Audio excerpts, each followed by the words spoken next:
A'udzubillahi minasyaitonirrajim. Bismillahirrahmanirrahim. Assalamualaikum warahmatullahi wabarakatuh. Alhamdulillahi rabbil alamin. Asbahna wa asbahal mulku lillah. Asbahna ala fitratil Islam wa kalimatil ikhlas wa ala dini nabiyina Muhammadin sallallahu alaihi wasallam wa ala millati abina Ibrahim hanifa wa ma kana minal musyrikin. Allahumma inni asbahtu minka fi ni'matin wa afiyatin wasit fa'atim alaina ni'mataka wa afiyataka wasitraka fid dunya wal akhirah. Allahumma ma asbahabi min ni'matin aw bi ahadin min khalqika faminka wahdaka la syarika lak falakal hamdu wa laka syukru ya rabbi lakal hamdu kama yanbaghi li jalali wajhika wa adhimi sultanik. Raditu billahi rabba wa bil islami dina wa bi muhammadin nabiyya wa rasula. Subhanallah wa bihamdihi adada khalqihi wa ridha nafsihi wa zinata arsyihi wa midada kalimatihi. Bismillahirrahmanirrahim. La yadurru ma'asmi syai'un fil ardi wa la fis samai wa huwas samiul alim.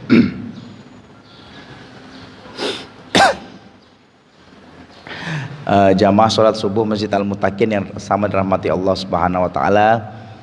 Alhamdulillah pada minggu kedua subuh Ahad kedua di bulan Juli ini kita bisa melaksanakan pengajian rutin yang insya Allah hari ini saya akan sedikit membahas tentang hubungan interaksi antara muslim dengan agama yang di luarnya, ya, selain Islam.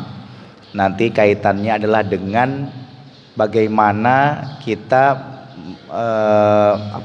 menyikapi para pejuang-pejuang Iran, ya, yang mereka katakan syahid dalam pertempuran ataupun konfrontasi bersama Israel. Nanti kaitannya ke situ, ya. Yang pertama, ya, agama kita ini sebagai agama yang rahmatan lil alamin, yaitu memiliki panduan hidup yang menyeluruh dan terpadu satu sama lainnya.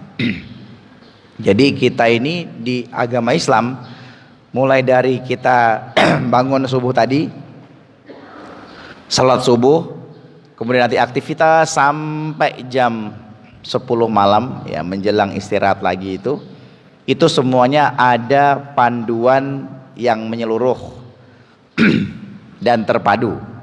Nah, kalau dalam bahasa Arabnya itu syumul, mutakamil, ya. Terima kasih. Jadi panduan hidup kita itu bukan hanya dalam masalah ibadah mahdhah, ibadah khusus, ya kan, seperti tuntunan sholat subuh, zuhur, asar, maghrib, isya, tetapi dalam semua kategori pergerakan, ya. Bukan sekedar menuntut manusia dengan perkara yang bersifat ritual ibadah mahdhah, melainkan perkara yang berhubungan dengan kemanusiaan dan kehidupan sosial. Bahkan dalam kategori kemanusiaan dan kehidupan sosial, ya, insaniyah ijtimaiyah, kita itu lebih banyak sebenarnya aturannya, ya. Antara kita sebagai individu keluarga, ya, sebagai salah satu anggota keluarga ataupun kepala keluarga, dan hubungan RT dengan warga yang lain. Nah, itu satu RT lah hubungan kita antara kepala keluarga dengan kumpulannya yang terkumpul dalam satu rukun tetangga. Nah, itu juga diatur dengan lengkap dan terpadu. Nah, yang paling penting di situ, Islam memberikan aturan dan panduan terkait hubungan antar sesama muslim, hubungan antar sesama manusia, antar sesama umat beragama, bahkan hubungan antar negara sebagai perwujudan globalisasi Islam, aulamatil Islam. Jadi nanti itu kalau nanti kita melihat secara konteks global, ya, di akhir zaman nanti itu tidak akan ditemukan, gitu ya, negara itu yang tidak ada umat Islamnya. Bahkan negara terkecil sekalipun, Pak, nanti pasti ada orang Islamnya. Nah, jadi nanti perbincangannya adalah globalisasi ini adalah bagaimana mengatur hubungan setiap warga negara muslim, ya kan, yang tinggal di negara tersebut meskipun mereka ini minoritas, meskipun mereka ini nggak banyak jumlahnya. Contoh misalnya seperti di Burma, Myanmar gitu ya. Nah itu secara pemerintahan, secara legitimasi hukum mereka non muslim. Tetapi nanti begitu masuk ke dalam ruang lingkup warga negara ada muslimnya. Ya. Bahkan kita melihat negara-negara Eropa, Perancis misalnya ya. Perancis itu sudah banyak dibangun masjid ataupun tempat ibadah kita lah ya, masjid ataupun musola. Ya. Jadi di negara-negara yang mungkin kita lihat Spanyol, Hispania, yang dulu itu kita kenal dengan sebutan Andalusia, pernah berdiri sebuah kerajaan Islam hebat di sana. Itu juga di Spanyol sudah banyak yang beragama Islam, memeluk Islam dan menyebarkannya. Nah yang paling mencengangkan itu kan kalau di Perancis itu siapa Pak yang menyebarkan agama Islam itu Pak? Supir taksi. Jadi supir taksi itu kebanyakan memang dari orang Afrika, orang-orang kulit hitam, yang mereka itu setiap ada tamunya ataupun seperti Grab gitu lah ya, Grab ataupun Maxim gitu, setiap ada penumpangnya kan biasanya kan kita kan kalau naik Grab mobil itu kan biasanya ada interaksi ya. Dari mana Pak, ini tujuannya mau kemana, minimal begitulah, basa-basi gitu. Nah mereka ini sangat ramah kepada pelanggannya, customernya gitu.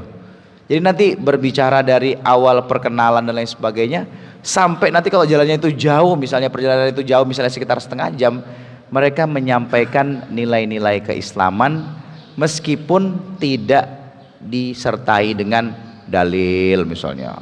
Nabi kami itu tidak seperti itu. Tapi yang disampaikan adalah nilai-nilai keislaman. Inilah yang menjadikan dakwah masif terbesar ataupun kuat ya. Bagaimana orang-orang awam ya di Perancis itu melihat akhlaknya supir-supir taksi ini kok lumayan hebat, cara ngomongnya, cara interaksinya bagus, menimbulkan empati, kemudian menjadi simpati, akhirnya apa? Senang berinteraksi. Nah, kalau sudah seperti itu kan biasanya kan kita itu mengemasnya, yang penting senang dulu lah, yang penting senang dulu sama kita. Nanti masalah beda pemikiran itu urusan nanti. Yang penting orang itu simpati, empati dulu sama kita. Itu pesan yang disampaikan oleh para supir taksi di Perancis. Nah kemudian dalam perjalanan sejarah kehidupan Islam itu, ilmu fikih itu berkembang ya. Ilmu fikih itu berkembang sesuai dengan kebutuhan zaman Pak. Contoh yang paling masif saat ini adalah bagaimana fikih mengelola hukum perbankan syariah. Nah, yang dulu zaman Rasulullah belum ada bank, yang ada Baitul Mal dengan sistem yang sangat sederhana. Saat ini Islam bangkit dengan ilmu perbankannya, ya, dengan akad-akad kontemporernya yang mempermudah transaksi umat Islam tetap dalam koridor syariah. Contoh misalnya ada orang yang punya dana banyak tapi bingung mau diapain gitu kan. Orang bilang orang kaya gabut, ada uangnya ratusan miliar banyak gitu, cuma dia bingung mau ngapain. Nah Islam memberikan solusi gitu ya. Dia bisa meminjamkan kepada orang lain tetapi juga dia dapat keuntungan, tapi sistemnya bukan sistem riba. Nah gitu kan, kalau dalam meminjam uang itu kan di dalam kaidah itu disebutkan kullu qardin jarra fi naf'an fahuwa riba. Setiap utang kalau di situ ada pemanfaatan riba. Utang 1 juta dibayar 1.100.000 misalnya, dengan kesepakatan di awal, maka 100.000 riba. 1 juta dibayar 1.200.000 misalnya, 2.000 riba. Nah Islam memberikan solusi dengan cara akad mudharabah misalnya. Ada orang lagi butuh dana, mau usaha, tapi dia nggak punya modal. Nah, si pemodal tadi ini bilang, saya ada uang nih, 100 juta. Saya mau pinjamkan kepada Bapak sebagai modal, tapi akad kita bagi hasil ya. Nanti seberapa keuntungan Bapak kita sepakati, kita bagi hasil keuntungan perdagangan itu, entah tiap bulan kah, atau tiap 3 bulan, atau tiap 6 bulan, bersama-sama sesuai kesepakatan. Misalnya 60 Bapak, saya 40. Atau karena Bapak banyak bergerak, Bapak 70, saya dikasihlah untungnya 30. Nah, sistem bagi hasil ataupun mudharabah ini dibolehkan dalam Islam. Akhirnya apa? Orang kaya tadi ini tetap mengeluarkan uangnya, tetap dapat keuntungan, hartanya tetap tumbuh, dan orang yang tadi itu butuh modal tercukupi kebutuhan modalnya dengan adanya investor tadi. Nah, ini luar biasa Islam mengaturnya, sampai dalam akad-akad transaksi pun kita punya aturan-aturan. Nah, sekarang bagaimana misalnya kita melihat, ya kan, ketika Palestina dibombardir ya oleh musuhnya misalnya. Terus kita kan berpikir, kenapa kok tidak ada satupun negara Arab ini yang membantu dan lain sebagainya? Kok bantuan Indonesia terus yang selalu datang, gitu ya? Bahkan katanya lidahnya orang Palestina itu sudah familiar dengan Indomie kita, dengan mie instan kita daripada mie instan yang ada di Jazirah Arab. Nah, kita perhatikan tiba-tiba muncul satu entitas negara yang berani melawan tirani kekuasaan. Kan ibaratnya gini, memang Israel itu kecil, tapi kalau berani melawan Israel, wah, ada abangnya di belakang, gitu ya, ada backingnya di belakang itu. Dan kita perhatikan sampai detik ini, ya, negara yang berani berkonfrontasi dengan Israel itu sudah menyiapkan rakyatnya dengan dukungan penuh rakyatnya untuk melawan penjajahan tersebut. Nah, ini patut kita apresiasi. Tetapi ternyata ada ancaman di lain sisi. Nah, ini perbincangan beberapa ustadz-ustadz pengamat geopolitik Timur Tengah gitu ya.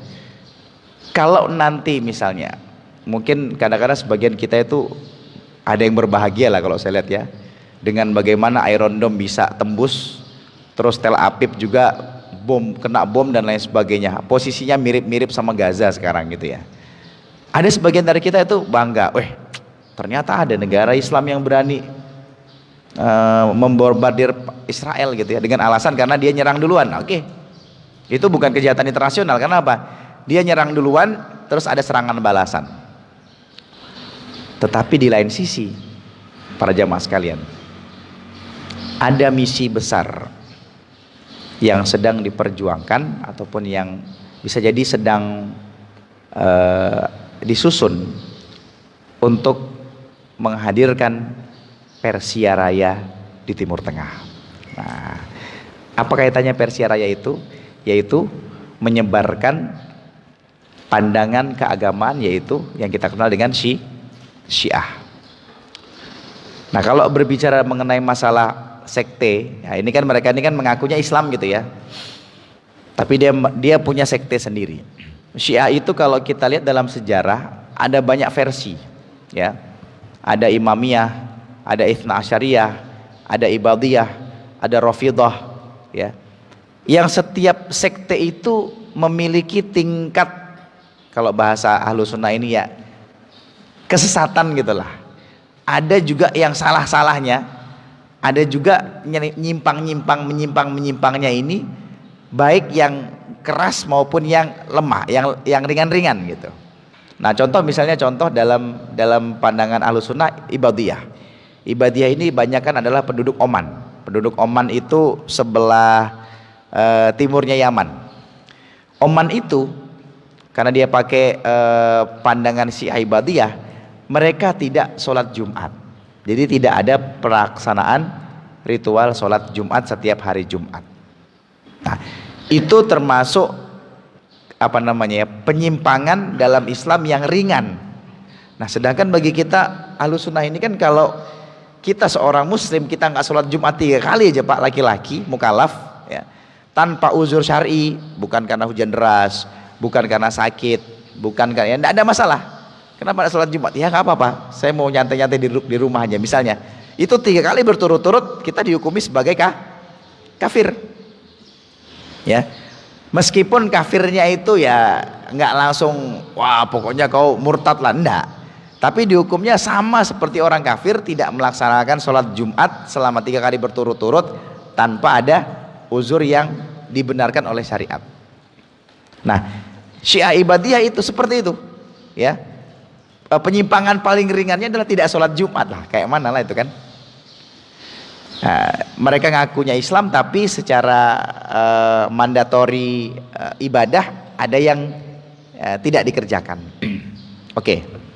Melihat yang itu yang paling kecil, yang paling ringan. Nah sekarang kita perhatikan, ketika ada sebuah negara yang berani berkonfrontasi dengan penjajah misalnya, terus saat di antara mereka itu kan mereka bilang mereka sudah berjanji siapapun di antara kita anggota ataupun warga negara Republik Islam ini yang mati dalam keadaan membela negaranya adalah syahid gitu ya.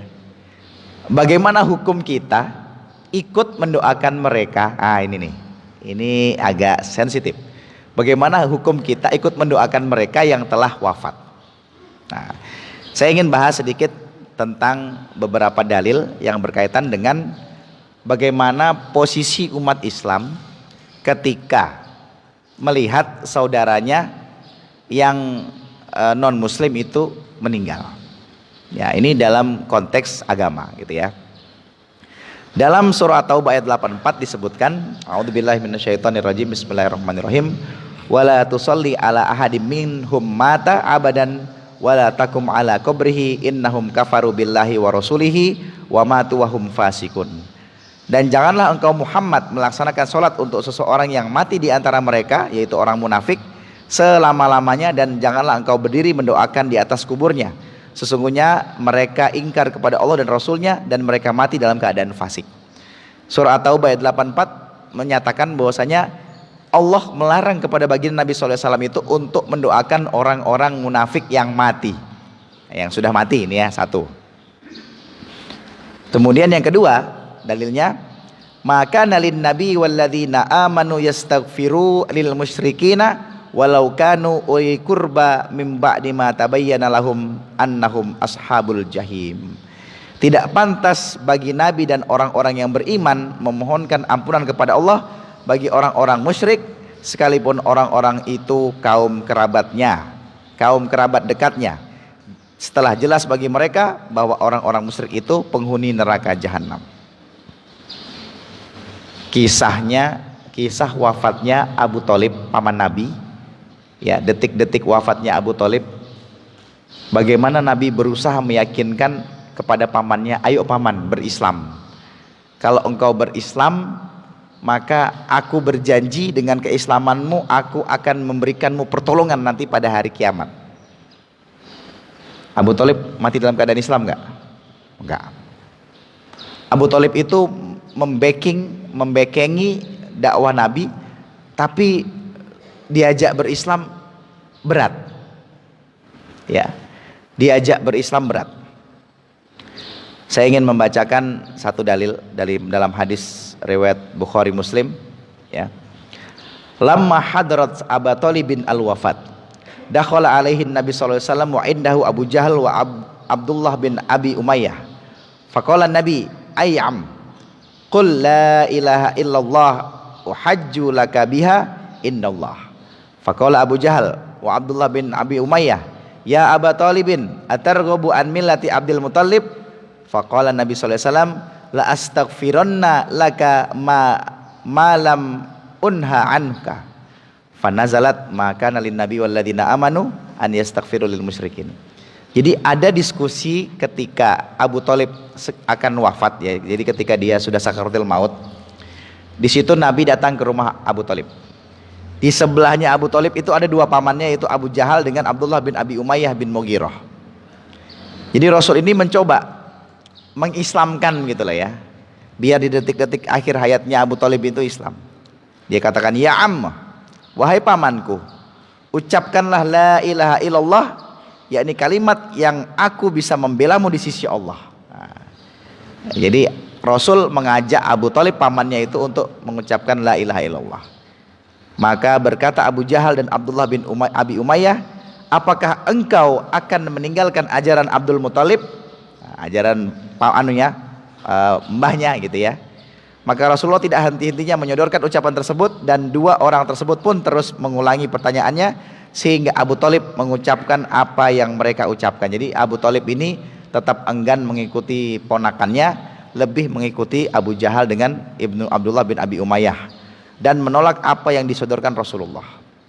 Perawi berkata bahwasanya Rasulullah SAW bersabda, demi Allah, sungguh aku akan memohonkan ampun untukmu selamanya, selama tidak dilarang. Jadi Rasul itu tetap berusaha, kalau engkau berucap la ilaha illallah, maka aku akan terus memohonkan ampun kepada Allah selama aku tidak dilarang untuk itu. Nah, baru turun langsung, Rasulullah langsung dicegah oleh surah At-Taubah tadi. Surah At-Taubah tadi, tidak pantas bagi seorang nabi dan orang-orang yang beriman memohonkan ampun kepada Allah bagi orang-orang musyrik. Nah, ini kasus pertama Pak ya.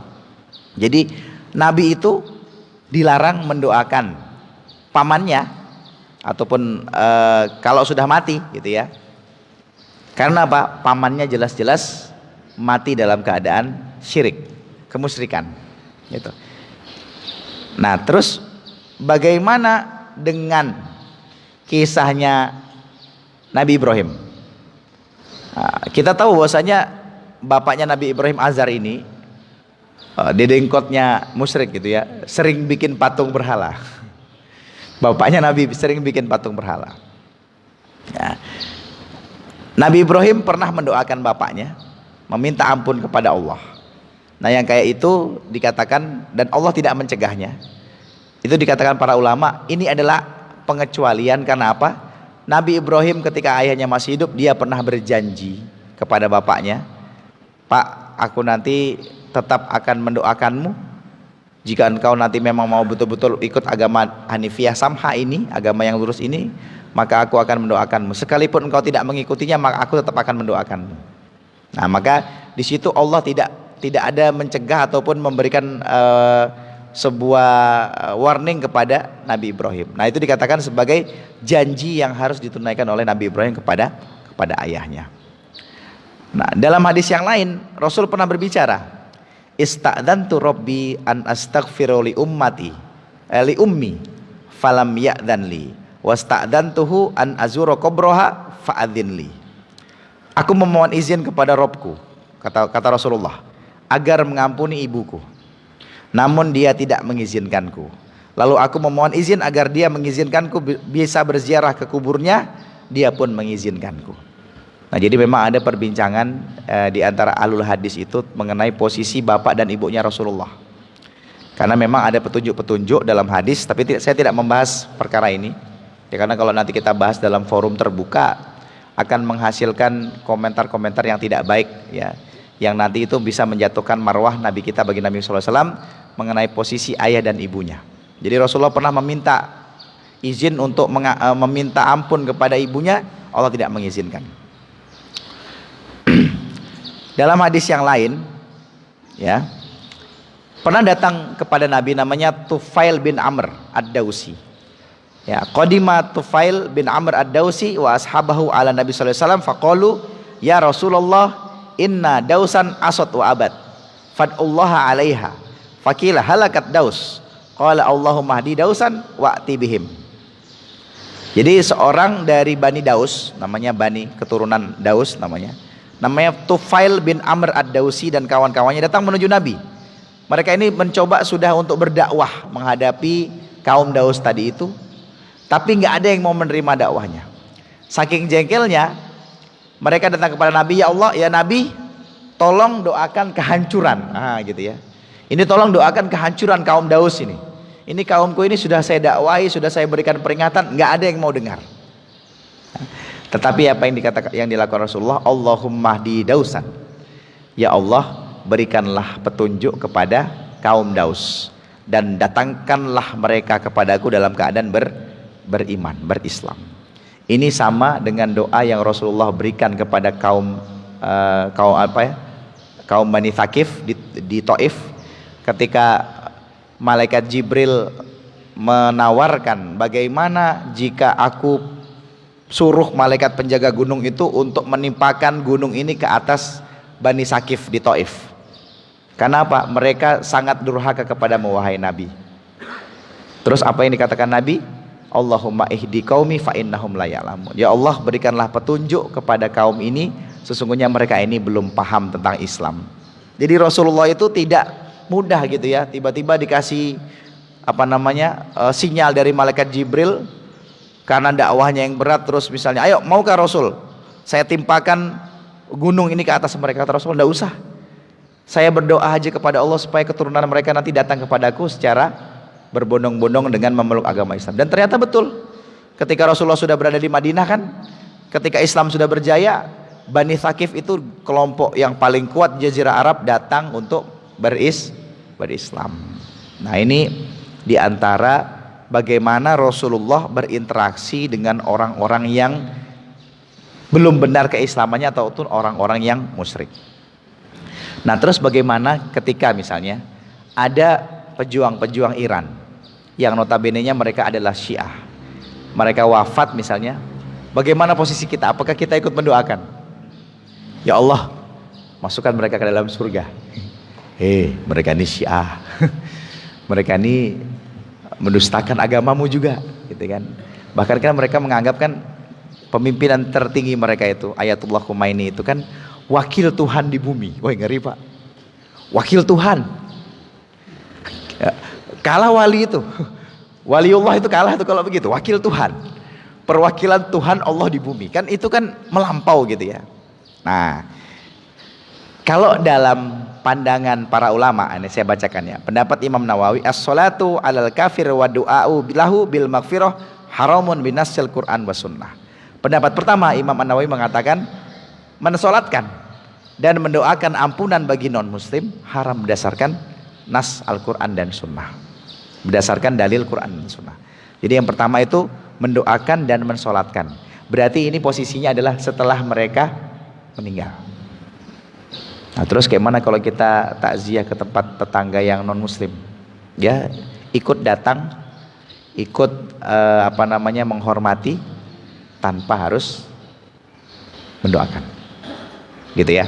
Itu yang pertama. Yang kedua, pendapat yang kedua, Syekh Islam Ibnu Taimiyah berkata, fa innal istighfaru lil kuffari la yajuzu bil kitabi wa sunnah.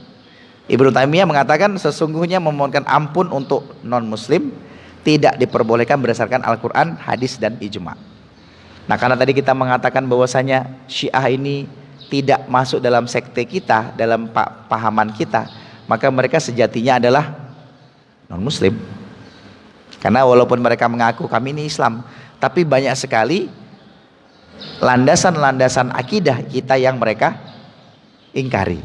Nah, gitu ya. Nah, pendapat yang ketiga dikatakan, Hafiz Ibnu Qayyim Al-Jauziyah mengatakan, in taghfir lahum wa tarhamhum bi an tuwaffiquhum lirruju'i minasyirk ila tauhid wa minal ma'siyah ila ta'ah kama fil hadis Allahumma ighfir liqaumi fa innahum la ya'lamun. Nah, kalau menurut Ibnu Qayyim, jika engkau mengampuni dan menyayangi mereka, itu karena engkau memberikan taufik kepada mereka untuk kembali menuju tauhid dari syirik, kembali menuju ketaatan dari kemaksiatan. Hal ini seperti ucapan Nabi yang terdapat dalam hadis, ya Allah ampuni kaumku karena sesungguhnya mereka tidak tahu. Nah, bagaimana konklusinya lah Pak ya. Jadi dalam Islam, ketika kita bertemu dengan orang yang kita ragukan keislamannya seperti misalnya Syiah, ataupun kita ragukan keimanannya, maka selama dia masih hidup, kita masih ada peluang untuk mendoakan mereka agar kembali kepada jalan kebenaran. Boleh mendoakan kalau masih hidup. Itu doa itu sebagai dakwah kita, ajakan kita, sebagaimana para supir taksi di Perancis yang berbicara tentang Islam, mengajak setiap customernya untuk memeluk agama Islam dengan menyebutkan nilai-nilai Islam. Nah, berarti kan mendoakan mereka yang masih hidup untuk kembali kepada kebenaran agar dapat hidayah. Ya Allah, berikanlah temanku ini hidayah misalnya, ataupun calon istrinya misalnya. Dia ini mau nikah tapi calon istrinya non muslim, tapi orang tuanya ngelarang kalau dia nikah sama non muslim. Ya Allah, berikanlah hidayah kepada calon istri saya misalnya. Ah, itu boleh. Tetapi setelah wafat, Pak, setelah orang itu mati, kita diharamkan untuk berdoa meminta ampunan kepada Allah terhadap jenazah yang mati dalam keadaan tidak beriman tadi. Nah, berarti dalam hal ini kita melihat misalnya jenazah-jenazahnya tentara-tentara tadi itu kan, Persia dan lain sebagainya, itu dalam artian ini kita tidak boleh ikut sholat gaib. Ya, satu, ya kan, misalnya ada seruan sholat gaib, panglima tertinggi misalnya dari ini ataupun Hausi dari Yaman misalnya terbunuh dalam serangan ini, ayo kita sholatkan gaib. Ah, itu nggak boleh. Kenapa? Kita meragukan keislaman mereka, karena mereka ini kan masuk dalam sekte Syiah. Jadi sekarang ini konfrontasinya adalah ketika Israel ini minta gencatan senjata dengan Iran dengan mediasi Amerika. Oke, Iran bertenang karena posisinya Israel sekarang sangat terpuruk ini, ekonomi dan lain sebagainya terpuruk ya, karena tidak stabil sudah negaranya. Banyak warganya itu yang sudah keluar dari Israel karena takut serangan rudal-rudal itu. Nah, ternyata ketika Iran menghentikan peperangan, ini Yaman nyerang lagi. Jadi serangannya Israel itu sekarang adalah dari sebelah timur dan dari sebelah selatan. Yang notabene-nya dua negara ini penguasanya adalah Syiah, ya. Kalau di Yaman itu Houthi, kalau di Iran itu ya banyak sektenya, ya, Imamiyah, Isna Asyariyah dan lain sebagainya. Nah, itu pandangan kita agar kita jamaah Tarakan ini tidak mudah-mudah latah ikut-ikutan apa yang menjadi tren ataupun ajakan-ajakan di media sosial. Ya, tiba-tiba nanti ada ustadz yang ngajak, weh, ada panglima ini yang sudah membela Palestina apa semuanya. Kan kita solidaritasnya di situ tuh. Kalau ada orang yang membela Palestina, seakan-akan udahlah ini geng kita lah gitu ya. Tapi lihat dulu agamanya, lihat dulu keyakinannya. Nah, dalam hal ini ulama ahli sunnah mengatakan penyimpangan akidah yang dilakukan oleh Syiah itu adalah penyimpangan yang bisa mengeluarkan mereka dari keislaman. Nah, contohlah tadi itu kan saya katakan ibadiyah. Penyimpangan paling ringannya aja apa? Tidak sholat Jumat. Sedangkan perintah sholat Jumat bagi kita seorang muslim itu 3 kali kita tinggalkan tanpa uzur syar'i, kafir. Gitu ya. Jadi maka kita harus berhati-hati. Nah, jadi kesimpulannya, mendoakan non muslim yang masih hidup untuk mendapatkan hidayah, untuk mendapatkan kebaikan dan lain sebagainya itu boleh sebagai dakwah kita kepada mereka. Tetapi kalau mereka sudah meninggal, maka tidak ada doa memintakan ampunan meskipun bapak kita, keluarga kita dan lain sebagainya. Seperti Ustadz Felix Shaw tuh, kalau bapak ibunya meninggal, dia tidak bisa mendoakan itu orang tuanya, karena selama dia hidup agak susah untuk diajak masuk ke dalam agama ini. Jadi kesimpulannya seperti itu. Nah, kita tutup kajian ini, saya buka dengan pertanyaan. Silakan para jamaah kalau ada yang mau bertanya.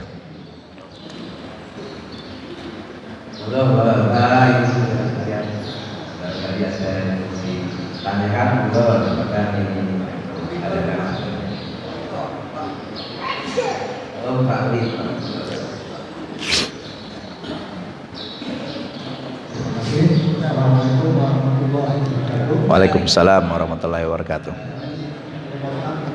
Bagaimana sikap kita sebagai umat muslim apabila dalam satu rumah itu ada perbedaan agama, katakanlah masih keluarga kita, kita rasa mereka sangat besar. Nah, dari satu sisi untuk sebagai umat Islam tidak, kalau itu mereka berarti sama saja kita ikut pada mereka. Oke. Nah, ini sikap-sikap seperti yang sulit kadang-kadang kita sikap jelas sebagai umat Islam. Oke. Ya, waalaikumsalam warahmatullahi wabarakatuh. Nah, satu dulu saya jawab ya. Jadi ada non muslim di keluarga kita gitu, yang ikut merayakan hari rayanya. Jadi yang pertama yang perlu kita pahami, interaksi sesama muslim dan non muslim itu dibangun atas dasar kebaikan. Jadi kita itu melihat orang siapapun itu dalam hal kebaikan ya. Untuk misalnya ada keluarga kita yang nikah misalnya dengan seseorang yang anaknya itu mualaf tapi keluarganya bapak ibunya belum berislam gitu. Terus kalau misalnya pas perayaan hari raya mereka, bagaimana posisi kita? Nah, sebagai seorang muslim, yang pertama adalah menghormati. Menghormatinya kita itu adalah dengan tidak ikut euforia, tidak ikut gegap gempitanya. Ya silakan bapak merayakan, ibu merayakan. Ya kami tidak mengganggu. Begitulah bahasanya ya. Kita nggak usah ikut ganggu. Kita nggak usah ikut berkecimpung. Ya, meskipun dalam satu titik itu mungkin perkara yang amat sulit, tetapi Allah bisa menilai kok dalam hati kita. Bagaimana Ustadz kalau kita datang ke rumahnya apa semuanya? Sebagian para ulama mengatakan datang dalam perayaan hari besar itu adalah istirok, ikut meramaikan gitu ya. Tapi kalau misalnya kita bisa sebisa mungkin untuk menghindari dengan cara tidak menghadiri, nah, itu sudah toleransi sekali Pak. Karena kenapa? Sejak bahasa moderasi beragama ini digaungkan, nanti kalau ada yang seperti itu, pelanggaran terhadap norma-norma etika akidah itu, kita akan bilang kita kan moderasi. Nah, itu aja. Itu anunya, itu bahayanya. Jadi ibaratnya tidak mengikuti ataupun tidak ikut euforia, ikut gembira-gembira, ya bahkan mungkin kita diam saja, nggak melakukan apa-apa, dengan dalam hati kita ini menolak kegiatan itu sudah cukup untuk kita sebagai seorang muslim dalam masalah toleransi dengan umat yang lain, ya kan? Memang ada satu kasus yang satu keluarga itu karena anaknya nikah gitu ya, kan banyak ini kan. Saya lihat banyak pemuda-pemuda itu tiba-tiba masuk Islam. Saya tanya kenapa masuk Islam? Ya mau Islam aja, enggak mau ngaku Pak. Saya tanya bapaknya, iya saya ridho dia berislam. Ibunya saya ridho berislam. Alah, sebulan kemudian dia nikah. Kan banyak begitu. Kebanyakan laki-laki itu, anak laki-lakinya berislam terus dia nikah sama wanita muslimah. Karena apa? Si bapaknya wanita ini bilang kalau calon suamimu tuh enggak berislam, enggak mau aku kasih, enggak boleh kau nikah. Dengan paksaan itu tadi, dengan paksaan cinta tadi itu Pak, dia berislam. Tapi ketika dia berislam, dia belajar agama ini dengan baik. Maka tetap ada titik-titik toleransi, ya ibaratnya titik toleransi terendah lah untuk si pemuda tadi itu dengan orang tuanya. Karena apa? Birrul walidainnya dia juga masih diharapkan gitu kan. Kan orang tuanya itu tetap jadi orang tuanya walaupun sudah beda agama. Birrul walidain dia kepada orang tuanya itu tetap. Tetapi kalau nanti dia menyangkut masalah akidah, keyakinan, misalnya, nak, bisakah bantu bersih-bersih rumah bah? Besok kan mau acara ini. Oh iyalah Pak, boleh. Dia datang membersihkan rumah. Ya, tapi sebagai kewajiban anak kepada orang tua. Dia niatnya pokoknya aku bersih-bersih rumah. Ya bapak ibuku nyuruh aku bersih-bersih rumah. Jangan sampai ini bersih-bersih rumah dalam rangka. Nah, kalau tadi itu dalam rangka, biarlah nanti bapakku anuin. Nah, pokoknya niatnya dia aku sebagai anak diperintah untuk bersih-bersih rumah. Itu aja sudah. Putus di situ. Nah, insya Allah Allah melihat, gitu kan? Karena apa? Selama orang tua itu masih hidup dan dia belum berislam, anaknya yang sudah berislam ini punya kewajiban mendakwahi. Dakwahnya dengan apa? Dengan kebaikan. Oh, ternyata anakku itu kemarin dia masuk Islam, bagus hubungannya sama kami, tidak durhaka dia sama itu menjadi dakwah praktis, ya kan? Dakwah praktis itu menunjukkan dengan akhlak, sama seperti tukang sopir taksi di Perancis, akhlaknya baik apa semua. Setiap orang yang datang interaksi sama dia langsung empati, langsung merasa oh begini tuh orang-orang muslim itu. Nah gitu ya, jadi menampakkan akhlak yang baik dulu ya, dengan memberikan nilai-nilai keislaman yang ada dalam diri kita. Begitu Pak ya. Nah. Ada lagi? Ya, 2 menit lagi jam 6.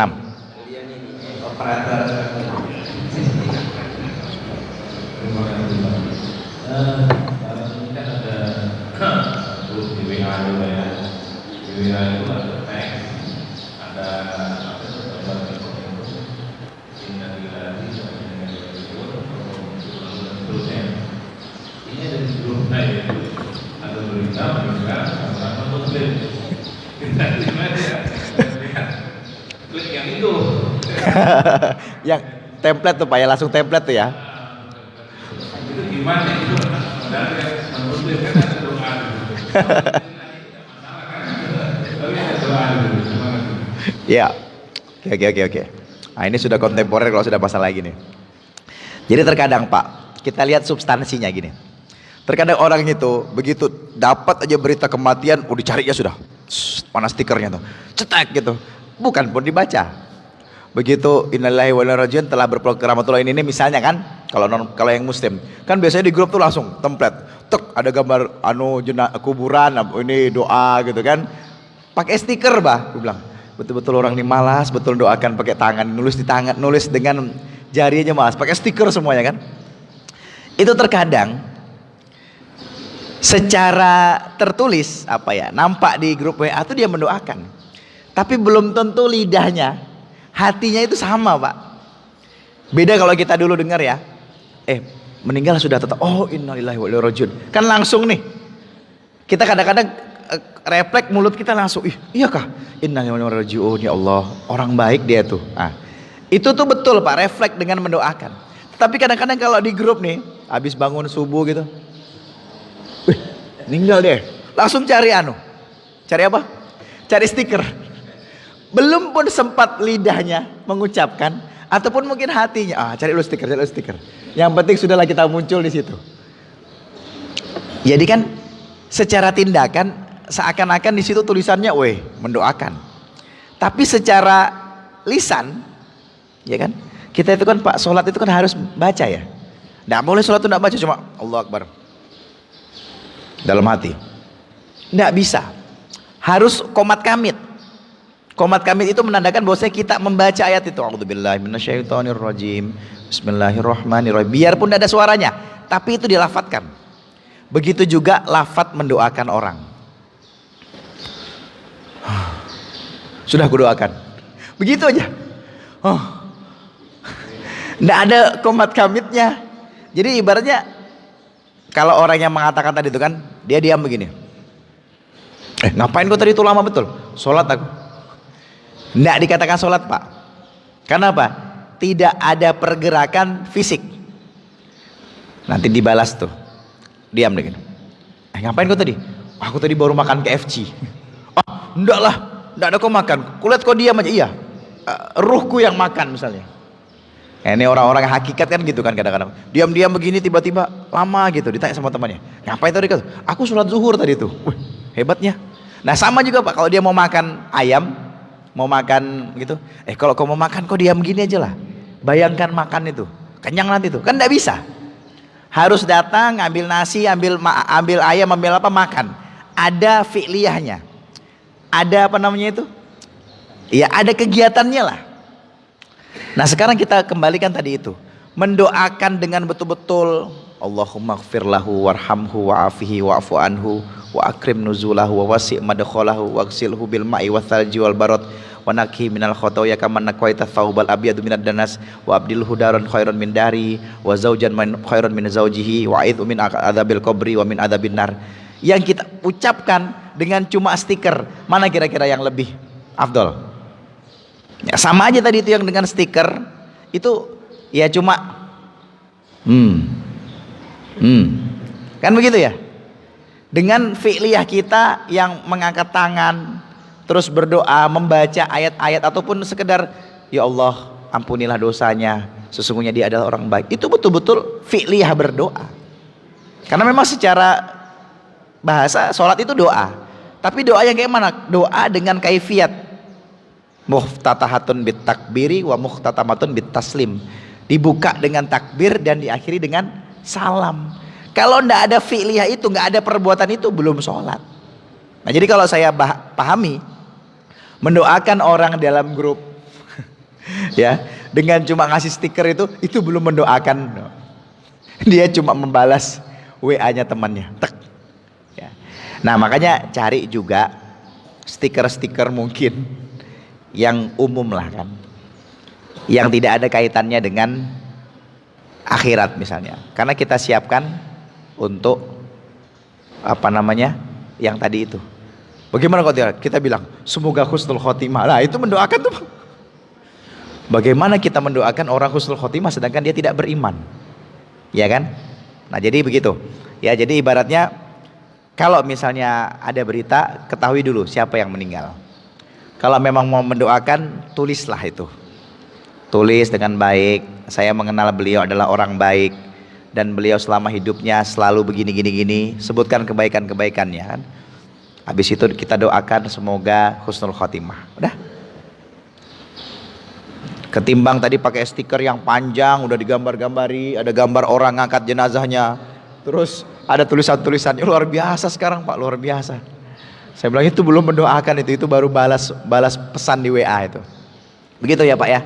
Jadi kita memahami bahwasanya kewajiban kita mendoakan non muslim agar dia dapat hidayah, tetapi kita diharamkan ketika mendoakan mereka ketika mereka sudah mati. Demikian.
Iya, baik.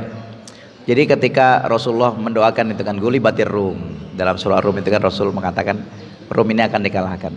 Rum itu di situ adalah Bizantium Pak, Romawi Timur, di mana wilayah kekuasaannya memang sebelum wafatnya Rasulullah pernah mengutus Usama bin Zaid untuk datang ke sebuah tempat, saya lupa, itu wilayah kekuasaan Romawi Timur. Dan ketika Usama bin Zaid sampai ke sana, orang-orang Romawi itu sudah mundur. Jadi memang dulu kekuasaan terbesar di Jazirah Arab itu adalah Persia dan Rum, Romawi Timur, Persia dan Bizantium.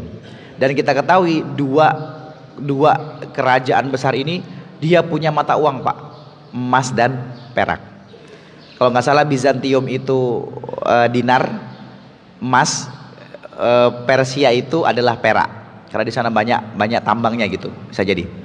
Nah, dua negara adidaya ini dikabarkan Rasulullah itu kan memiliki mukjizat gitu ya, bisa melihat benda-benda yang belum terjadi ataupun yang pernah terjadi sebelum zamannya Rasul, seperti cerita-cerita tentang nabi-nabi terdahulu yang diceritakan Rasulullah, ataupun beliau bisa melihat masa depan dengan mukjizatnya tadi itu. Nah, beliau mengatakan nanti Romawi Timur ini akan kalah. Ya, mereka akan kalah dan kita akan menang. Kita akan memenangkan pertempuran.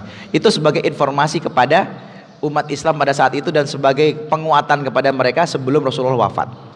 Nah, untuk masalah takwil, siapakah Rom, siapakah Persia ini tidak masih banyak ruang diskusi sebenarnya Pak.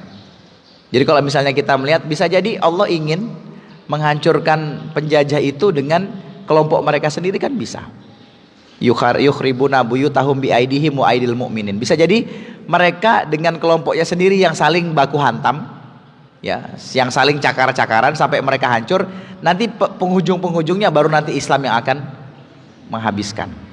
Nah, cuma kan dengan keadaan geopolitik Timur Tengah saat ini itu sangat susah untuk diprediksi Pak. Harus memang ada orang ahli politik. Kita nggak bisa cuma berbincang dengan asumsi tanpa ada data, nanti bisa mengelirukan pandangan kita kepada perjuangan pembebasan Palestina. Kan intinya adalah bagaimana orang Muslim ataupun orang yang ada di Jazirah Arab itu memperjuangkan kemerdekaan Palestina. Bahkan dalam resolusi damai itu kan Palestina sudah mau bagi dua deh sama Israel.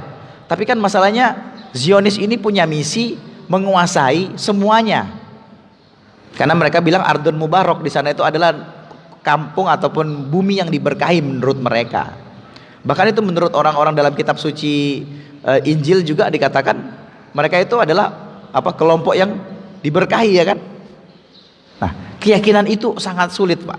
Jadi ibaratnya kalau Zionis yakin seperti itu, terus ada dalam kitab-kitab mereka juga keyakinan seperti itu, maka perang ini tidak akan usai. Makanya sekarang itu kan mereka banyak nanam pohon gorkot, karena mereka yakin hanya pohon itu nanti yang bisa menyelamatkan mereka dari kepungan tentara-tentara Muslim. Nah sekarang itu ya minimal kita nih kalau orang Islam nih cuma berdoa sajalah.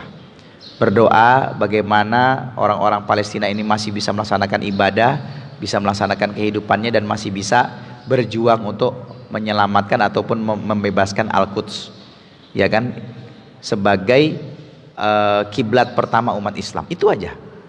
Adapun misalnya kita mempelajari secara dalam geopolitik, saya rasa untuk kepentingan kita saat ini nggak terlalu urgent. Ya palingan lihat-lihat berita-berita tentang bagaimana analisa-analisa politikus Islam terhadap kejadian di Timur Tengah seperti itu. Dan saya rasa kalau Saudi ya untuk cari aman ya Pak, karena kita punya Mekah dan Madinah itu, memang Saudi itu jangan terlibat langsung. Ya, kenapa?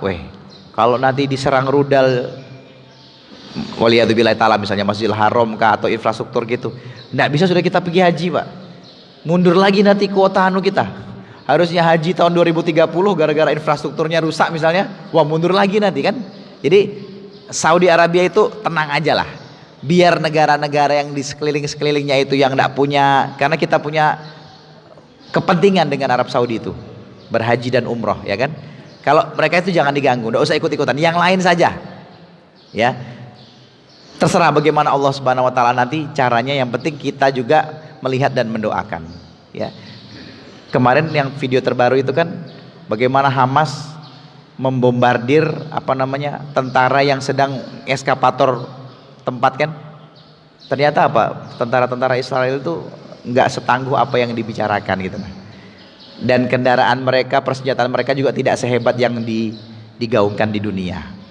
Nah ini kan membuka keyakinan bahwasanya Iron Dome-nya Israel itu adalah teknologi paling mutakhir ketika diserang sama rudal sijil. Nama juga ngeri, rudal sijil, rudal dari neraka ya, ternyata kan bocor juga gitu kan. Jadi itu yang sekarang terjadi. Jadi sekarang itu bagaimana mau kita, posisi kita terhadap Republik Islam Iran misalnya ya, kita berdoa kepada Allah agar Allah menyelamatkan warga Palestina dan memberikan kebebasan kepada negara tersebut. Itu aja. Jadi dengan wasilah Allah, terserah Allah mau pakai tangannya orang kafir ataupun tangannya orang Muslim, itu kembali kepada Allah. Yang jelas doa kita tidak boleh berhenti. Ya begitu ya kira-kira ya. Saya rasa cukup sekian ya, karena memang pembicaraan politik itu panjang Pak. Kalau kita